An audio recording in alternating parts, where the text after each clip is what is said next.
we phase out coal globally over the next 20 years, we can solve the problem. But that really means that developed countries like the United States should be moving faster because we're responsible for more of the CO2 in the atmosphere than any other country, including China, 3 times more than China. So we really need to take the lead in phasing out coal. Yes. And the universities should really be leading that. They should be educating the public, and they should be taking the lead.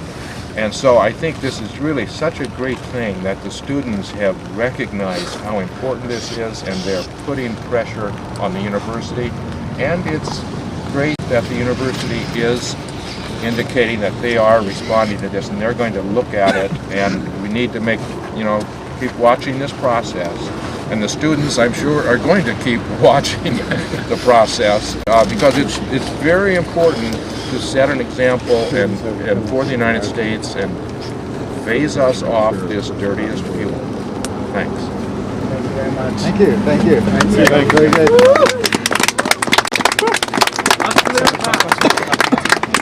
All right. I'm assuming people from the press will probably have questions for Dr. Hansen. If anybody has one. Or others. I thought your statement was really great. Oh, thank you. Dr. Hansen, one thing that people who respond to the question of coal in the community always point to, they say that this is a cogeneration plant and it's, compared to other plants, more efficient, and for that reason not the problem. Can you speak a little bit to that? Yeah, the claim that if we burn coal more efficiently, we'll be emitting less CO2 does not address at all the problem, because what we have to do is look at the size of the reservoir, oil, gas, and coal, and recognize that the CO2 that we put into the system stays there for millennia. So it does not help to burn it slightly more slowly. That has got to be understood. You've got to actually leave the coal in the ground.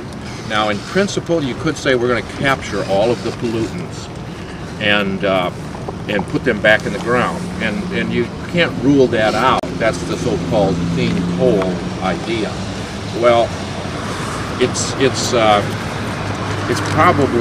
been more of an advertising stunt than reality.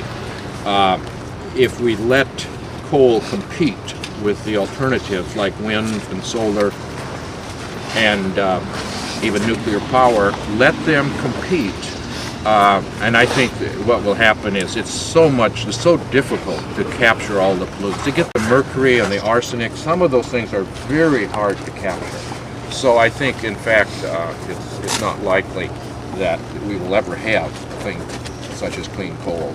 But in principle, you have to allow. You say, okay, you can have a coal plant, but only if it captures all the pollutants. And once you say that, they'll decide, I'm going to use some other energy because it's so hard to capture. Describe, is it a movement? What's happening at other universities, and how would you describe sort of young people like this, what they're thinking about this problem? Well, I think, unfortunately, there are some universities, Duke was mentioned, there are a few which have shown some leadership, but there are thousands, and so far, this needs to spread. And then spread from the universities to the rest of the community. But that's why I'm heartened by this, but it's just a first step. So would you say it's not happening enough at universities across the country? It's not happening enough, and also part of the problem is we scientists have not informed the public well enough. So I'm going from here to a court in Boston where I have to answer after being arrested for sleeping on the Boston Common with some Harvard and other Boston area university students. But one of the reasons I went there is because the students are beginning to feel, they recognize there's a problem and they're trying to put pressure on the system, but they also have to understand the nature of it and the nature of what is needed in order to solve the problem. you can't ask unrealistic things, but you have to identify the real problem. And what I'm trying to make clear to students now as I go to different universities is that as long as fossil fuels are the cheapest energy, they're going to keep being used.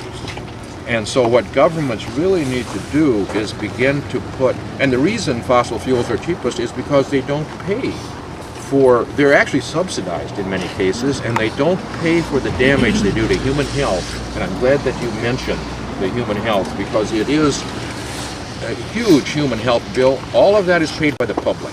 The coal companies don't pay a cent to make up for your health problems.